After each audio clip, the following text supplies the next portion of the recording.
Assalomu alaykum. Uy tuzmalari va qurilish maslahatlari guruhining obunachilari. Navbatdagi proyektimiz tayyor bo'ldi. Bu proyektimiz 20 metrga 2970 bo'lgan bir qavatli zamonaviy proyekt tayyor bo'ldi. Xudo xolasa bu fasad chizmalari, tashqi ko'rinish va hovli dizaynlari ishlab berildi. Ko'rishlaringiz mumkin.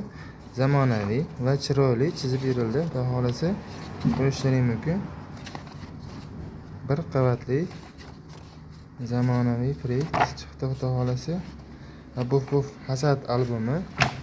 Loyiha albomida bilasizlar, fundamentdan tomagacha barcha qurilish material hisob-kitobi, etap-etap qilinadigan ishlar, fundament chizmalari, podushka chizmalari va sement armatura rasxodlari barchasi kiritib o'tiladi.